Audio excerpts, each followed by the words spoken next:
ونصلي ونسلم على رسوله الكريم أما بعد أعوذ بالله من الشيطان الرجيم بسم الله الرحمن الرحيم يا أيها الذين آمنوا اتقوا الله وكونوا مع الصادقين صدق الله العظيم وصدق رسوله النبي الكريم إن الله وملائكته يصلون على النبي يا أيها الذين آمنوا صلوا عليه وسلموا تسليما الصلاة والسلام عليك يا سيدي يا رسول الله وعلى آلك وأصحابك يا حبيب الله۔ میری طرف دیکھیے، موبائلوں کی طرف کم دیکھیے، کبھی کبھی انہیں جیب میں بھی رکھنا چاہیے، فائدہ کرتے ہیں۔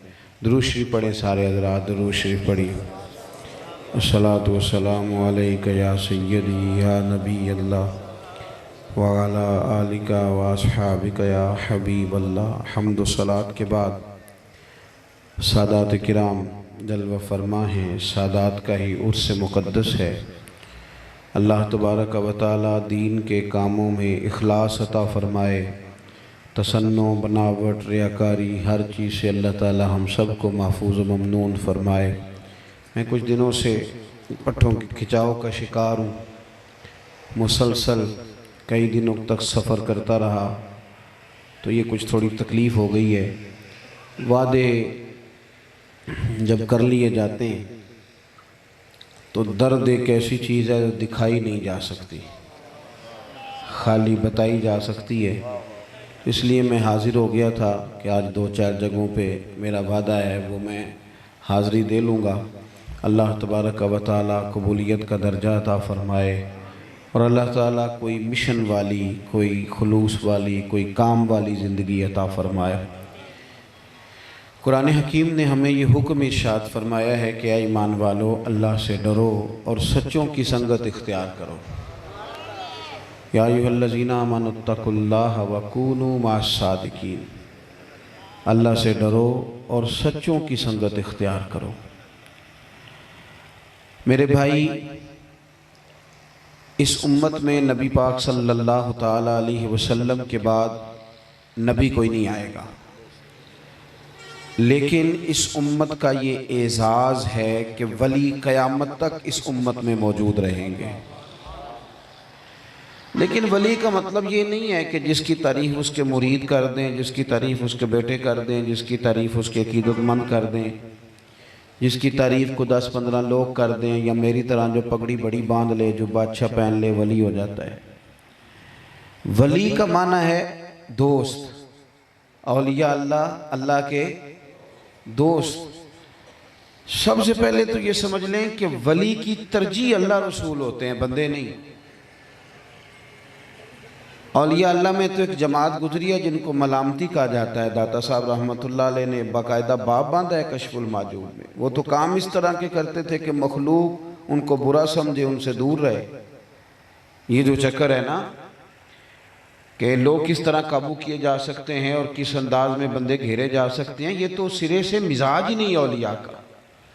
وہ تو مخلوق کے ساتھ صرف اتنا تعلق رکھنا چاہتے ہیں کہ وہ انہیں دین بتا دیں، جو پیغام ان کے ذمے ہے وہ آگے پہنچا دیں۔ اس سے زیادہ کوئی ان کا دنیا کے ساتھ کوئی تعلق۔ قرآن مجید دیکھیے نا، اللہ فرماتا ہے یجاہدون فی سبیل اللہ، اللہ کے بندے اللہ کے راستے میں جہاد کرتے ہیں۔ آپ کی توجہ نہیں ہو رہی میری بات پہ۔ اصل میں وہ جب سے مصیبت آئی ہے نا لائیو چلانے کی اور چینل بنانے کی، تو یہی کام رہ گیا، باقی سارے ختم ہو گئے۔ آپ ضرور بنائیں، پر 2-3 لوگ بنا لیں، باقی ان سے لے لیں۔ اب سارے آپ اسی کام ہی لگ جائیں گے تو میری بات کون سنے گا؟ پھر چلو اس طرح کر لیتے کہ ایک ویڈیو بنا کے آپ کو بھیج دیتے، آپ وہ دیکھ لیتے۔ آپ میری بات پہ توجہ کریں، میں نے چند ایک باتیں کرنی ہیں، اور کوئی بات لمبی نہیں کرنی، جو بہت ضروری ان میں سے بات ہوگی صرف وہ آپ سے عرض کرنی۔ وقت زیادہ کرنا مقصد نہیں، پیغام دینا مقصد ہے۔ اس پیغام کو آپ سمجھ لیں، یجاہدون فی سبیل اللہ، اللہ کے بندے اللہ کے راستے میں جہاد کرتے ہیں۔ پھر لوگ سارے تعریف نہیں کرتے، کچھ لوگ انہیں برا بھی کہتے ہیں۔ قرآن کہتا ہے وہ اللہ کے راستے میں جہاد کرتے ہیں وَلَا يَخَافُونَ لَوْمَةَ لَائِمٍ، اور کسی برا کہنے والے کی بات کی پرواہ نہیں کرتے۔ چونکہ وہ کام کر رہے ہوتے ہیں تو جب آپ حق بات کہتے ہیں تو بہت سارے لوگوں کے مفادات پر چوٹ بھی پڑتی، کچھ لوگ اس سے پریشان بھی ہوتے ہیں۔ اور جس دور میں ہوں یہ تو دور ہی خوش آمد کا ہے، یہ تو دور ہی تعریف کا ہے۔ یہ میلاد شریف آ رہا ہے نا خیر سے، تو اس میں کئی دفعہ میں سوچتا ہوں، غور کرتا ہوں کہ محفل میلاد مصطفیٰ بڑا لکھا ہوا ہے یا میری طرح کے مولوی کا نام بڑا لکھا ہوا ہے۔ جو چیز اصل ہے وہ کئی دفعہ چھوٹی کر دی جاتی ہے، اور فوٹو ہی فوٹو ہے، تصویر ہی تصویر ہے۔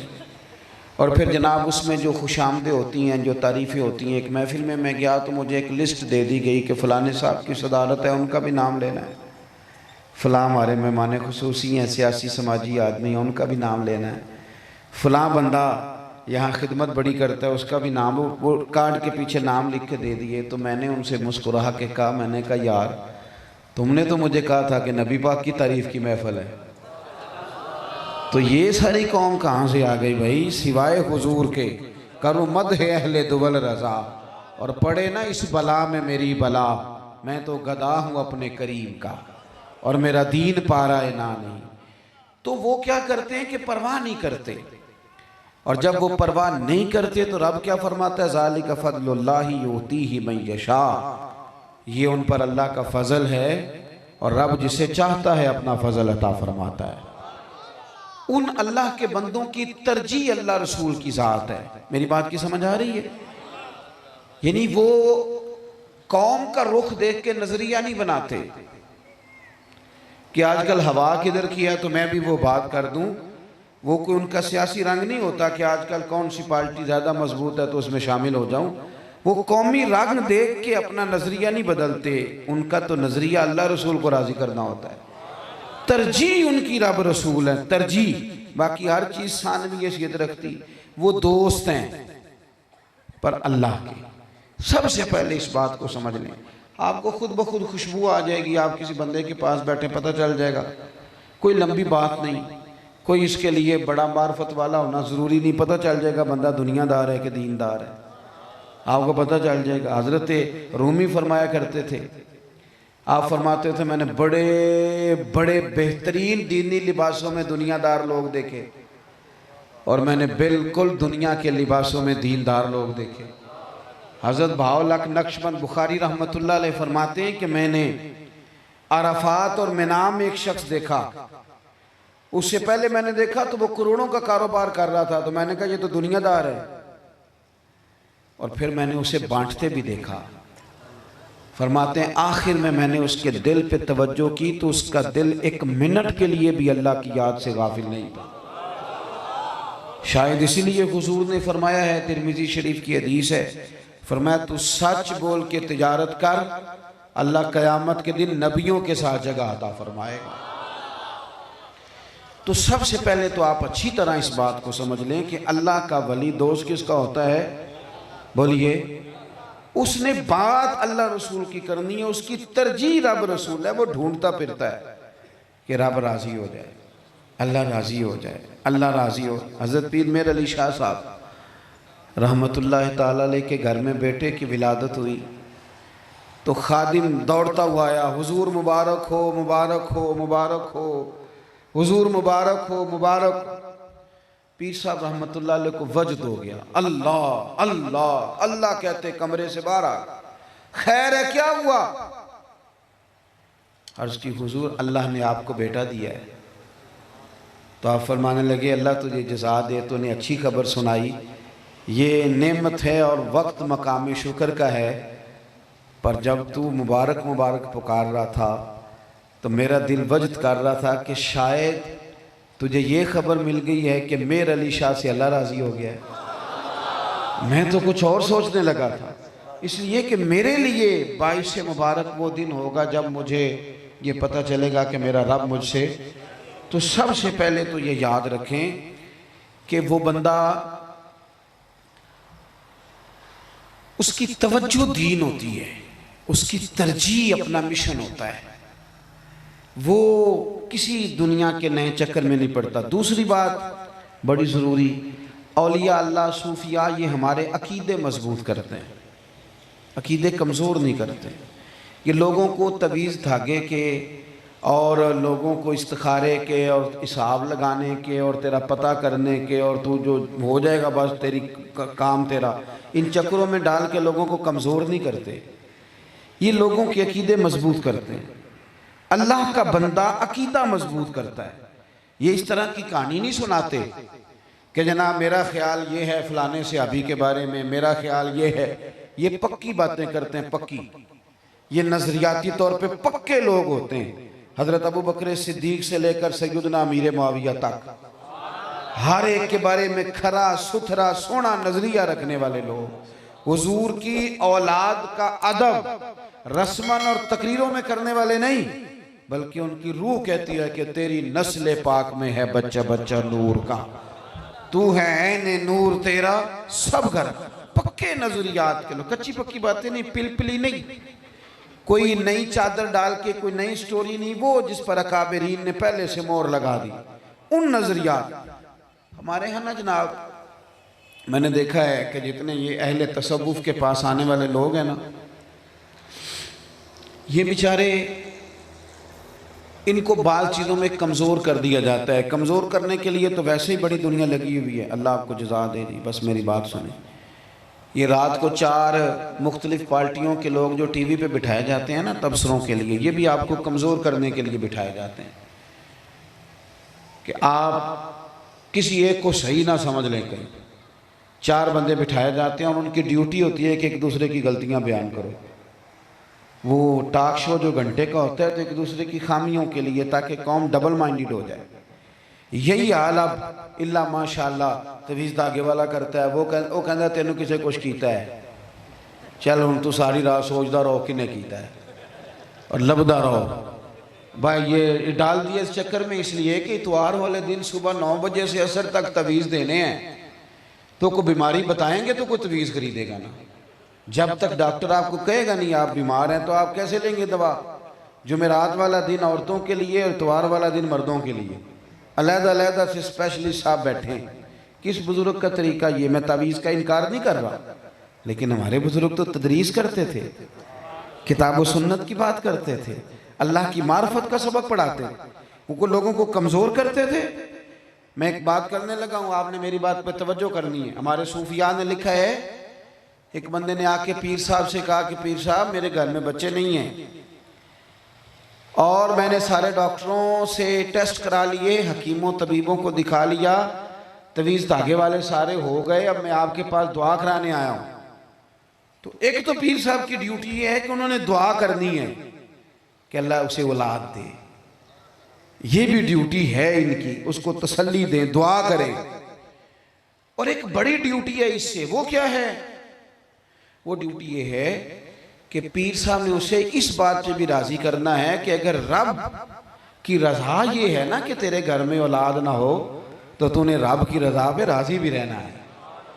یہ بھی سب سے بڑی ڈیوٹی صوفی کی ہوتی ہے کہ اگر کوئی بندہ مصیبت میں ہے تو وہ اس کو قائل کرے کہ تو اللہ کی رضا پہ راضی ہو۔ یہ ذمہ بھی صوفی کا ہے کہ اس نے بندے کو مطمئن کرنا ہے کہ میاں پھر رب جس حال میں رکھتا ہے تو اس حال میں راضی رہ۔ یہ بھی تو ڈیوٹی ہے نا ہماری۔ صرف ہم نے یہی کہنا ہے کہ تیرا کام ہو جائے گا بس ختم ہو گئی بات، 6 جمعرات پابندی سے آ، یہ انداز نہیں، اس کو قائل کرنا ہے۔ دیکھیے داتا صاحب کیا فرماتے ہیں،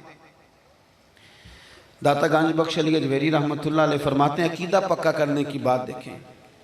داتا صاحب فرماتے ہیں کہ ایک غلام نا بازار میں آیا کوئی چیز خریدنے اور ہاتھ میں اس کے تھیلا تھا، دن تھے قحط کے، کئی مہینے بیت گئے، بارش نہیں ہوئی، جانور بھی پیاسے ہیں، بھوکے ہیں، حالات خراب ہیں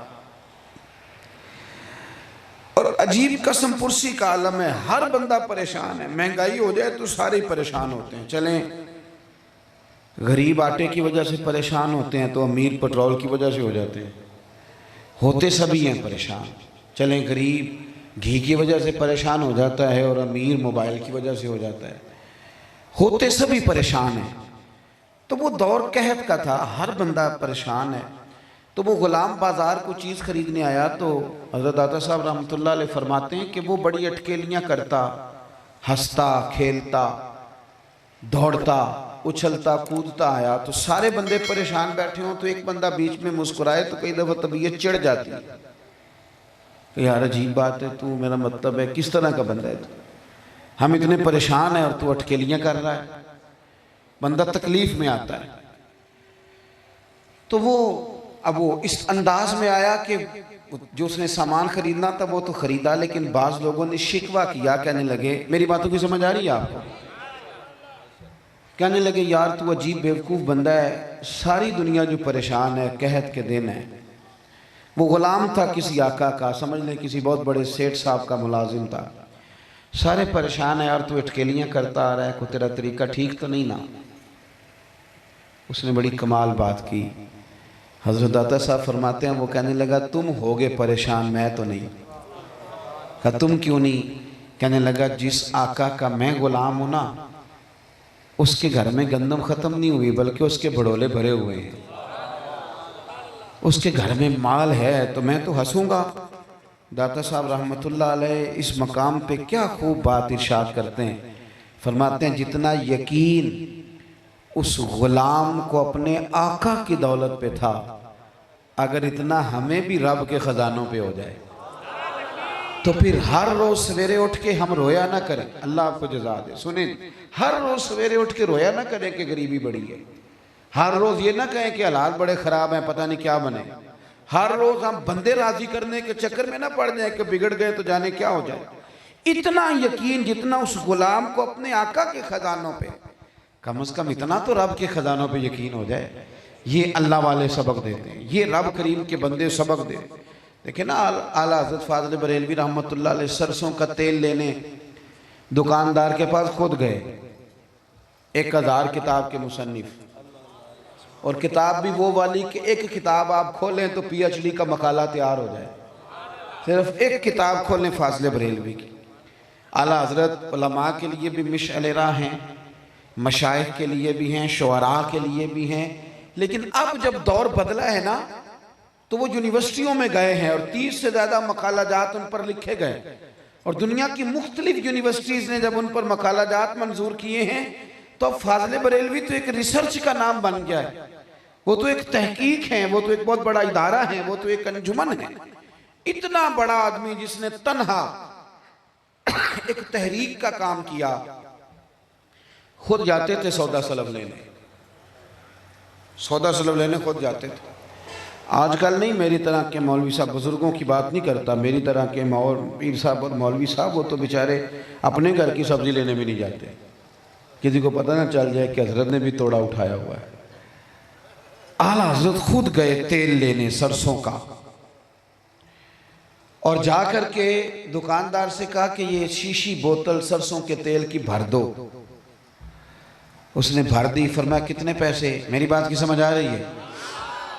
دکاندار کہنے لگا حضور ویسے تو یہ 5 آنے کی ہے، آپ ہمارے عالم ہیں، آپ 3 آنے دے دیں۔ تو فاضل بریلوی کے دیکھیں وہ پکی باتیں کرتے ہیں، پکی، پورے ہی 5 دیے۔ فرمانے لگے 2 آنے چھوڑ رہا ہے مجھے عالم سمجھ کے، تو پورے ہی 5 رکھ، میں اپنا علم 2 آنے کا نہیں بیچا کرتا۔ کرو مد ہے اہل دول رضا، اور پڑے اس بلا میں میری بلا، میں 2 آنے میں بکنے والا نہیں، تو رکھنا اپنے پاس سنبھال۔ پکے عقیدے۔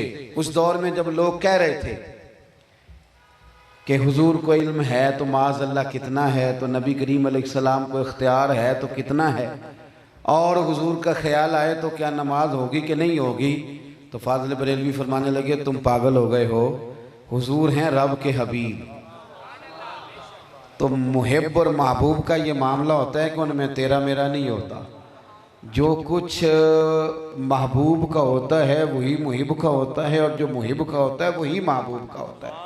کہنے لگے میں تو مالک ہی کہوں گا، کیونکہ ہو مالک کے حبیب، یعنی محبوب و محب میں نہیں میرا تیرا۔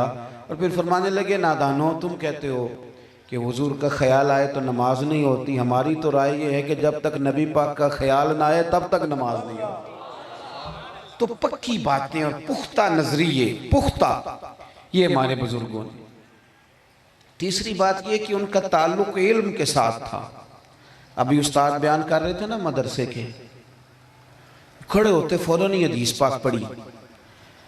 آپ کسی بھی عالم کے پاس جائیں گے نا، آپ ملانگ کے پاس چلے جائیں گے، آپ کو کیا کوئی کہانی سنائے گا؟ کسی عالم سے ملو گے نا، وہ رسول اللہ سے جوڑ دے گا، کیونکہ وہ اٹھتے ہی مدینے والے کی بات چھیڑے گا، وہ حضور کی بات کرے گا، آپ کو علم کی طرف رغبت دے گا۔ استاد تھے تو انہوں نے دیکھیں بات بھی علم کی کہ کتنا علم حاصل۔ ہمارے بزرگوں کا تعلق علم کے ساتھ۔ داتا صاحب کی کشف المعجوب میں بھی پہلا باب علم کا ہے، پہلا باب علم کا ہے۔ اعلیٰ حضرت فاضل بریلوی بات علم کی ہو رہی ہے، حضرت مجدد الفسانی بات علم کی ہو رہی ہے۔ یہ ہمارے بزرگ علم کی بات کرتے تھے، علم کا پیغام آگے دیتے تھے، یہ علم کی طرف رغبت دیتے تھے۔ اب کیا ہو رہا ہے تیزی سے؟ مجھے ایک دفعہ ایک صاحب نے پوچھا کہ اتنے بڑے آستانے ہوتے ہیں تو ان میں مدرسہ کیوں نہیں ہوتا؟ تو میں نے کہا اس کی ایک وجہ ہے، پیر عالم ہو تو وہ مدرسہ بناتا ہے، پیر جاہل ہو تو مدرسہ نہیں بناتا۔ دلیل، وہ ہمارے پنجاب سندھ میں خیبر پختونخوا میں جو پرانے وڈیرے تھے نا، وہ اپنے گاؤں میں سکول نہیں کھلنے دیتے تھے، کھلنے نہیں دیتے تھے۔ اب دور بدل گیا، ایک زمانہ ایسا آیا وہ سکول نہیں بننے تھے۔ کیوں؟ وہ کہتے تھے کہ اگر غریبوں کے بچے پڑھ گئے تو ہماری بھینسوں کو چارہ کون ڈالے گا؟ وہ نہیں پڑھنے دیتے۔ یہ جو پیر ہے نا ان پڑھ، یہ اس لیے نہیں مدرسہ بناتے، انہیں پتہ ہے کہ اگر یہ پڑھ گئے تو ہمیں پیر کون مانے گا، تو یہ تو نہیں بننے دیتے، سوال ہی نہیں پیدا ہوتا۔ وہ تو کوئی خود عالم ہو اور علم کی افادیت سے آگاہ ہو۔ اگرچہ جب آپ پڑھا لیتے ہیں نا، استاد بیٹھے ہیں، اگرچہ آپ پڑھا لیتے ہیں تو جس طرح کی وہ ان کو دوائی کھلا کے پیر صاحب مست کر لیتے ہیں، اس طرح شاگرد نہیں مست ہوتے۔ اتنی وہ وفاداری کرتے ہیں اتنی شاگرد کوئی نہیں کرتے، یہ بڑی پکی بات بتا رہا ہوں۔ وہ تو تھوڑے زیادہ پڑھ جائیں تو استادوں کی باتیں ٹھیک کرانے لگ جاتے ہیں، یہ معاملہ گڑبڑ بھی ہوتا ہے۔ لیکن یہ علماء کی دیانت ہے، انہوں نے مدارس بنائے بھی، مدارس چلائے بھی، مدارس میں کام بھی کیا، اور علم کا شغف دیا قوم کو، مزاج علمی پیدا کریں۔ اور علمی مزاج بھی اس طرح کا نہ بنائیں کہ ہم نے تقریر سننی ہے اور تقریر سن کے جناب ہم نے بس اسی میں رہنا ہے۔ علم عمل کے لیے حاصل کریں۔ اگر آپ نرا الفاظ کے گورکھ دھندے میں آئیں گے تو لفظ تو طوطے کو بھی یاد کرا دیے جائیں تو یاد ہو جاتے ہیں۔ جب آپ عمل کرتے ہیں تو وہ آپ کو نفع دیتا ہے۔ اور ترمذی میں حدیث ہے، اللہ کے محبوب علیہ السلام فرماتے ہیں جس نے علم اس لیے حاصل کیا کہ علماء سے بحث کرے گا یا جاہلوں پہ روب جمائے گا، اسے تو اللہ جنت کی خوشبو بھی عطا نہیں کرے گا۔ عمل کے لیے چلیں، عرس چل رہا ہے نا آج کل سفر میں داتا صاحب کا، تو داتا صاحب کی کشف المعجوب کا مطالعہ تازہ ہے۔ داتا صاحب فرماتے ہیں کہ لوگ ہم سے چلے پوچھتے ہیں،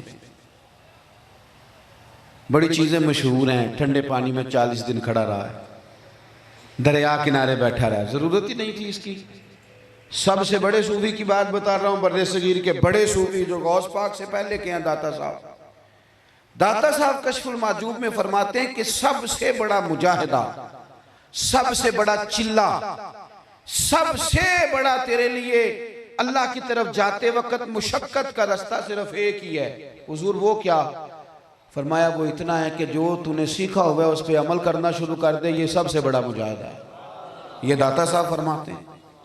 اور آپ نے قول نقل کیا حضرت بائیجید بستامی کا۔ حضرت بائیجید بستامی فرماتے ہیں میں نے 30 سال مجاہدے کیے ہیں، سب سے مشکل مجاہدہ علم پہ عمل کرنا، یہ سب سے مشکل کام ہے، سب سے۔ اور داتا صاحب پتہ کیا فرماتے ہیں؟ فرماتے ہیں لوگوں کو کہو نا آگ کے انگارے پہ چلو، تو یہ چل لیتے ہیں، پر ان سے کو اپنے علم پہ عمل کرو تو یہ ان کے لیے مشکل ہے۔ آگ کے انگاروں پہ چل لیں گے، عمل مشکل ہے۔ تقریر تو آپ مجھ سے کہیں میں 6 گھنٹے شاید کر لوں، پر یہ ہے کہ عمل کب کرنا ہے۔ پر یہ کہ وہ جو فضیلتیں درود شریف کی میں نے اپنی تقریر میں بیان کی تھی، ان کو 1 گھنٹہ پڑھنا کس نے؟ عمل کا رستہ اختیار کریں، توجہ عمل کی طرف کریں۔ ہمارے بزرگوں کے نا خالی تقریروں سے لوگ نہیں سیکھتے تھے، ان کے عمل سے بھی لوگ سیکھتے تھے، ان کے عمل سے۔ اور وہ بزرگ بچتے تھے کہ کوئی ایسا کام نہ ہو جائے کہ لوگ کہیں جناب یہ کیسے ہوا۔ اعلیٰ حضرت فاضل بریلوی رحمۃ اللہ علیہ کہ مسجد میں ایک صاحب نے لا کے نا تو چراغ روشن کر دیا۔ اس زمانے میں مٹی کا تیل ڈال کے لالٹین روشن کی جاتی تھی اور اسی سے چراغ روشن ہوتے تھے، تو مٹی کے تیل کی بجائے ارنڈی کے تیل سے انہوں نے لا کے مسجد کے اندر لالٹین روشن کر دی۔ تو اعلیٰ حضرت فرمانے لگے مٹی کا تیل ڈالا ہے؟ عرض کی حضور نہیں، مٹی کا نہیں ہے۔ فرمایا مٹی کا تیل مسجد میں جلانا درست نہیں، بدبو آئے گی۔ حضور ارنڈی کا تیل ہے۔ تو فاضل بریلوی فرمانے لگے جو آئے گا وہ تو یہی سمجھے گا نا مٹی کے تیل کی لالٹین اور فاضل بریلوی کی مسجد میں جل رہی تھی، وہ تو دلیل پکڑے گا۔ کہا حضور پھر کیا کروں؟ یہ دیکھو یہ احتیاط ہے ہمارے بزرگوں کی، آپ بچیں اس جگہ سے، تہمت والی جگہ سے بچیں۔ اور بالخصوص میری طرح کا وہ بندہ جس نے کبھی دعویٰ کر لیا ہے دین بتانے پڑھانے کا، وہ تو زیادہ محتاط ہونا چاہیے۔ میں فلانے پیر صاحب کا مرید ہوں، تو پھر تو بھائی تیرا انداز اور زیادہ میٹھا ہونا چاہیے تھا، اس لیے کہ جنہاں نے پر کے سرتے چایا ہوتے قدم رکھن ڈر ڈر کے، وہ تو احتیاط سے چلتے ہیں جن کے دعوے بڑے ہوتے ہیں۔ اعلیٰ حضرت اپنے اس مرید سے کہنے لگے کہ اب تو نے ارنڈی کا تیل جلایا نا تو لالٹین کے پاس کھڑا ہو جا، جو بندہ قریب سے گزرے اسے بتا کہ یہ تیل مٹی کا نہیں، ہر بندے تک یہ خبر دے تاکہ کوئی دلیل نہ پکڑے، عمل کریں، عمل کی طرف سفر کریں۔ چوتھی بات، اپنی زندگی میں صبح سے شام تک اپنے لیے بڑا کچھ کرتے ہیں ہم۔ اللہ والوں کے عرس پہ آئے ہو، درس سنو، 24 گھنٹوں میں صرف 10 منٹ 12 منٹ یہ سوچو کہ میں نے اپنی ذات کے لیے، اولاد کے لیے، عزت کے لیے بڑا کچھ کیا ہے۔ دن میں 12 منٹ صرف یہ سوچو کہ آج صبح سے شام تک میں نے اپنے دین کی سربلندی کے لیے کیا کیا۔ سارے بزرگوں کے عرس نہیں ہوتے۔ علماء سے پوچھیں کہ امام کسلانی کا عرس کہاں ہوتا ہے، امام نبوی کا عرس کہاں ہوتا ہے؟ آپ نے پڑھا ہے کبھی بورڈ امام بخاری کے عرس کا؟ سب کے عرس نہیں ہوتے، پر کام سب نے کیا ہے۔ جن کے ہوتے ہیں بڑی اچھی بات ہے، لیکن کام اتنے لوگوں نے کیا۔ امام ترمذی چھوٹے امام ہیں؟ امام شافعی کیا چھوٹے ہیں؟ صاحب رسالہ قشیریہ جو تصوف کا نصاب فراہم کرتے ہیں، ان کا عرس بھی سب جگہ نہیں منایا جاتا، لیکن تھے تو وہ بڑے آدمی نا، کام تو کیا۔ صوفیاء شوق سے تفسیر پڑھتے ہیں، تفسیر روح البیان، لیکن کہاں عرس منایا جاتا ہے علامہ اسماعیل حقی کا؟ بھئی وہ کام کرتے تھے، انہیں کام سے غرض تھی، پیچھے کو نام کتنا لے گا، ذکر کتنا کرے گا، جلسے کتنے ہوں گے، اس بات سے غرض 1,24,000 کم و بیش انبیاء آئے، آپ کو کتنوں کے نام آتے ہیں؟ مجھے کتنوں کے آتے ہیں؟ حضور کے 1.5 لاکھ کے قریب صحابہ، کتنوں کے نام آتے ہیں؟ جو لوگ کام کرتے ہیں انہیں نام سے دلچسپی نہیں ہوتی، کام سے دلچسپی ہوتی۔ کام کریں، کام، یہ تھوڑا نام سے بچیں۔ میں اکثر کہتا ہوں کہ محفل کا مہمان خصوصی وہ نہیں ہوتا جو سٹیج پہ بیٹھا ہوتا ہے، محفل کا مہمان خصوصی وہ ہوتا ہے جو اشتہار لگاتا ہے، جو محفل سے پہلے محفل والی جگہ پہ جھاڑو دیتا ہے، جو کرسیاں سمیٹتا ہے، وہ مہمان اس بیچارے کی نہ فوٹو آتی ہے نہ سٹیج پہ آتا ہے، لیکن وہ مشن والا بندہ ہوتا ہے، کوئی اس پر توجہ کرے نہ کرے، اللہ رسول کو پتہ ہوتا ہے کہ اس نے ڈیوٹی کی ہے، اللہ رسول کو پتہ۔ نام کے چکر میں جتنا بندہ پڑھتا ہے نا، اعلیٰ حضرت نے کہا تھا او بے نشانوں کا نشان مٹتا نہیں، ہمارا مٹتے مٹتے بھی نام ہو ہی جائے گا۔ کام کریں، کام پر توجہ دیں، اپنے دین کی سربلندی کے لیے درد سے کسی کو دن میں نماز کی دعوت دیں، شوق سے کسی کو کہیں یار اپنا قرآن پاک ٹھیک کر لے، کسی کو پیار سے کہیں یار تو غلط جگہ پہ جا رہا ہے، ادھر آ جا، مبلغ اور دائی بنے دین کے۔ یہ اصل مشن ہے، ایک ایک بندہ پیغام دے، ایک ایک بندہ آگے نکلے۔ حضرت صدیق اکبر کلمہ پڑھ کے یہ نہیں کہا تھا کہ میں آ تو گیا ہوں، سارے پیسے تو لے آیا ہوں، سارا دن رہتا تو، یہ نہیں کہا تھا۔ ڈیوٹی بھی سب سے زیادہ کرتے تھے، خرچ بھی سب سے زیادہ کرتے تھے، لیکن انہوں نے تبلیغ کی تو حضرت عثمان غنی بھی آ گئے کلمہ پڑھنے، حضرت ابو بکر صدیق کی دعوت پہ حضرت عبد الرحمن ابن عوف آئے، پیغام بھی دیا، پیغام بھی دیں تھوڑا تھوڑا، مشن کا مزاج بنائیں، مشن کا۔ آپ ہمارے ہاں تو عجیب مسئلہ بن گیا ہے کہ لوگ سوشل میڈیا پہ کوئی حدیث بھی دیں تو ساتھ اپنی فوٹو دیتے ہیں۔ بھئی حدیث کی تبلیغ کر رہے ہو، فوٹو کی کر رہے ہو؟ کئی دفعہ میسج آئے نا، ویسے تو میں اتنا زیادہ وقت نہیں دے پاتا، بہت سارے لوگوں کہ مجھے واٹس اپ نہیں آتے، چند دیکھ کے آتے ہیں، تو جمعہ مبارک کبھی کبھی پیغام آئے تو ساتھ فوٹو لگی ہوتی ہے، تو میں ان سے پوچھتا ہوں کہ جمعہ مبارک میں آپ کی فوٹو کا کیا تعلق تھا ویسے؟ یعنی کوئی خاص حاجت تھی تو کیا اس کی ضرورت پڑی ہے؟ چھوڑ دیں یہ کام۔ تو مشن کا ذوق جن لوگوں، ویسے بھی جب آپ اس چکر میں پڑ جاتے ہیں نا میری فوٹو آئے میں آگے آ جاؤں، پھر آپ تڑپتے ہیں مچھلی کی طرح، کیوں؟ مزاج بن جاتا ہے پھر بندے کا۔ تو ہمارے بزرگ وہ مشن کی بات کرتے تھے، مشن پہ آئیں۔ پانچویں اور آخری بات، مخلصین کی زندگی مطمئن لوگوں کی زندگی ہوتی ہے۔ مخلصین کی زندگی، ریاکاروں کی زندگی تکلیف والی زندگی ہوتی ہے۔ تڑپ رہے ہوتے ہیں لوگ کہ میرا نام لیا جائے، میری فوٹو آ جائے، مجھے کہیں آگے بٹھا لیا جائے، میں سیاسی سماجی ہوں، فلانا ہوں۔ مخلصین کی زندگی سادی، مطلب رب کے بندے جہاں بھی بٹھا دو سب ٹھیک ہے، وہ پیچھے بھی بیٹھے ہیں تو چلو ٹھیک ہے، وہ کہیں ان کو کونے میں جگہ مل گئی تب بھی۔ جو بڑے بڑے شیوخ الحدیث ہیں نا اس وقت بھی جو ہیں، یعنی جو خطیب وائز مقرر جب پوری طرح الجھ جائے کسی بات میں اور جن سے مسئلہ پوچھنے جاتا ہے، ایسے لوگوں کو ابھی بھی لوگ نہیں جانتے، کیونکہ ان کی نہ فوٹو آتی ہیں نہ وہ میڈیا پہ آتے ہیں، ایسے لوگوں کو لوگ نہیں۔ مجھے ایک دفعہ ایک دوست نے پوچھا کہ مولوی سوشل میڈیا پہ لڑ رہے ہیں بڑے سارے، میں نے کہا 5 6 7 ہوں گے زیادہ سے زیادہ، تو مولوی تو اللہ کے فضل سے ہزاروں ہیں، وہ تو توجہ سے پڑھا رہے ہیں، تمہیں صرف وہی نظر آتے ہیں جو لڑ رہے ہیں۔ میرے ساتھ چلو میں تمہیں دکھاتا ہوں جن کا کوئی تعلق نہیں کسی قسم کی شرانگیزی سے، وہ تو خدا کے بندوں سویرے وضو کر کے صبح 7 بجے بیٹھتے ہیں اور ظہر تک رسول اللہ کی حدیث کا درس دیتے ہیں۔ تم ادھر تو آؤ نا، اور ان لوگوں کی تعداد بہت بڑی ہے، وسیع تعداد ہے ان لوگوں کی، بڑے زیادہ کثرت سے یہ لوگ مخلصین والی زندگی گزارے ہیں۔ حدیث پاک سنیں، سیاستہ میں موجود ہے، سنن ابو داؤد میں، حدیث کے راوی حضرت عمر فاروق ہیں۔ اللہ کے پیارے رسول علیہ السلام نے فرمایا کچھ لوگ ایسے ہیں جو نہ نبی ہیں نہ شہید ہیں، لیکن قیامت کے دن نبی اور شہید ان کا مقام دیکھ کے رشک کریں گے۔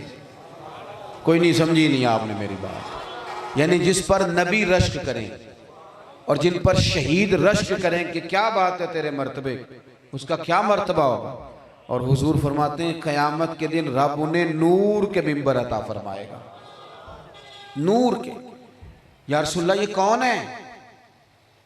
تو نبی پاک صلی اللہ علیہ وسلم نے فرمایا یہ وہ لوگ ہیں، یہ حدیث صحیح ہے، اور بس یہی ساری ولایت ہے، کل ولایت یہی حدیث ہے جو میں عرض کر رہا ہوں۔ کیونکہ وہ جو آیت ہم پڑھتے ہیں نا، الا ان اولیاء اللہ لا خوف علیہم ولا ہم یحزنون، ماشاءاللہ آپ کو بھی آتی ہے سب کو، اتنی یاد کرا دیا ہم نے اللہ کے فضل، یہ سب کو آتی ہے، یہ آتی ہے نا سب کو جناب۔ یہ آیت بھی نبی پاک نے اسی حدیث کے آخر میں جا کے تلاوت کی۔ حضور فرماتے ہیں کہ نہ وہ نبی ہیں نہ وہ صدیق ہیں، نور کے ممبر ملیں گے، انبیاء صلحاء صدیقین شہداء ان پر رشک کریں گے۔ یا رسول اللہ یہ کون ہے؟ حضور فرماتے ہیں یہ لفظ ہیں حدیث کے، فرمایا نہ انہیں کوئی دنیاوی لالچ تھا، نہ ان کا کوئی رشتہ داری کا مسئلہ تھا، لیکن وہ آپس میں محبت کرتے تھے صرف رب کی رضا کے لیے۔ مخلص لوگ تھے، مخلص۔ اور اس سے یہ آپس کی محبت کے لفظ ہے، یہاں میرا مرید کی محبت کے لفظ نہیں، پیر صاحب نے بھی کر لی ہے محبت اللہ کی رضا کے لیے۔ ہاں جی، ماڑا مرید آ جائے تو اسے دینا ہے کرایہ انہوں نے آنے جانے کا، غریب طالب علم آ جائے تو اس کے ساتھ انہیں شفقت کرنی ہے۔ یہ حدیث میں یہ علماء سے آپ تصدیق کرا لیں، 2 طرفہ محبت کا ذکر ہے۔ ابھی میں المتحابین فی، وہ ایک دوسرے کے پاس بیٹھتے تو پھر بھی اللہ کی رضا کے لیے، محبت کرتے تو پھر بھی، لو جی حدیث کی تصدیق بھی ہو گئی ہے، یہ بڑی آسانی سے آپ تک بات پہنچ گئی۔ وہ ایک دوسرے سے مجھے بات یاد آ گئی، اعلیٰ حضرت بریلوی رحمۃ اللہ علیہ کے نا ایک خادم تھے سید ایوب علی رضوی صاحب۔ خادم کیا تھے وہ؟ تو کہتے تھے میرا بیٹا ہے، سادات سے کیا خدمت لینی ہوتی۔ ایک دن نا سون حلوہ بیچنے والا پھیری والا آیا، ریڑی والا۔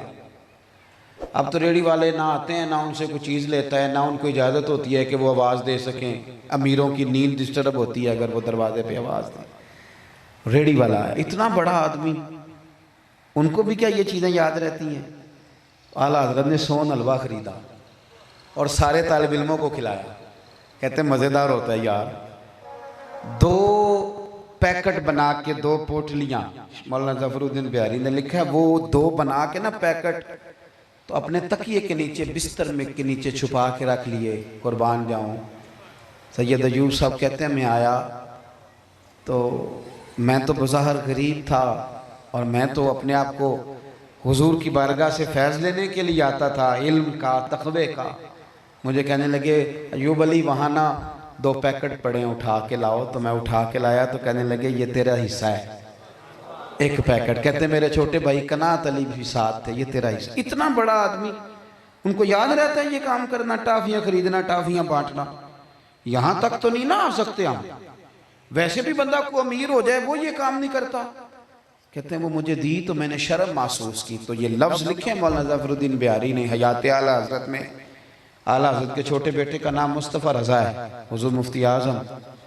تو فرمانے لگے پتر جھجکتا کیوں ہے، لے لے، میں نے اپنے بچوں کے لیے لیے تھے، پھر مدرسوں کے بچوں کے لیے، سب کو دے دیے، تم تھے نہیں۔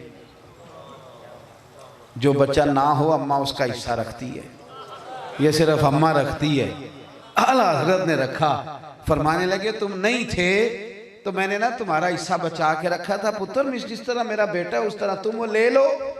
کہتے میں نے جھجکتے جھجکتے تھام لیا۔ میں نے پکڑا تھا تو میرے جو بھائی تھے نا قناعت علی صاحب، انہوں نے آگے بڑھ کے نا خود دوڑ کے اعلیٰ حضرت کے ہاتھ سے چھین لیا۔ تو فاضل بریلوی مسکرا کے کہنے لگے آپ نے کیا کیا؟ کہنے لگے حضور آپ نے خود ہی تو کہا ہے کہ میں بیٹا ہوں، تو میں تو اپنے ابا کے ہاتھ سے بھی چھین لیتا ہوں۔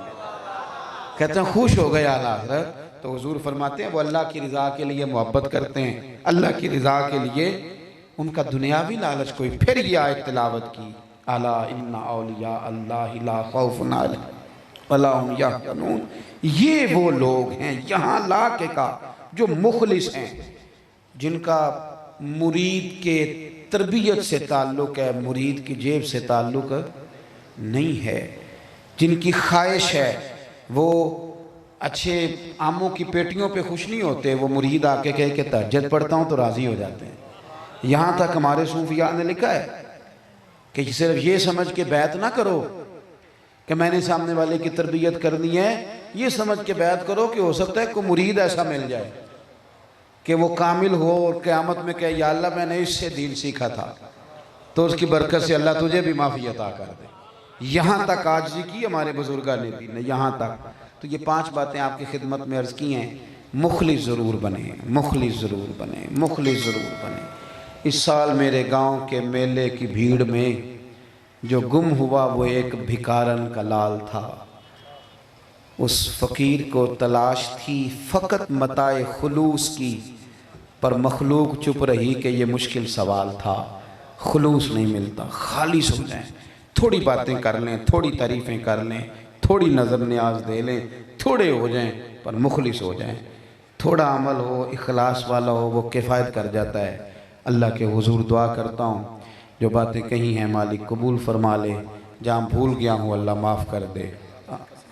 ابھی چونکہ محفل سرکار کے نام کے نا جی لوگ تو آتے جاتے رہتے ہیں، ہمیں نظریاتی بننا چاہیے، شخصی نہیں بننا چاہیے۔ نظریے کا مزاج ہمیشہ، میں اب شوق سے کہہ رہا ہوں آپ کہ نظریے کا مزاج بنائیں، شخصیت کا بنائیں۔ کچھ لوگ آ کے کہتے ہیں کہ آپ نہ آئے تو ہم نے محفل نہیں کرانی، تو میں کہتا ہوں یہ آپ غلط بات کر رہے ہیں۔ محفلیں میرے نام کی پابند ہیں، یہ کیا عجیب بات۔ میری طرح کے کئی لوگ آئے، کئی گئے، محفلیں سرکار کی ہیں، ہو رہی ہیں اور ہوتی رہیں گی۔ اس لیے نظریہ مضبوط ہونا چاہیے۔ ابھی خطابات ہوں گے، محفل جاری ہوگی، میری خواہش ہے کہ آپ سارے بیٹھیں۔ اللہ آپ کو جزائے خیر عطا فرمائے۔ سارے دوست تشریف رکھیں، عرس مبارک کی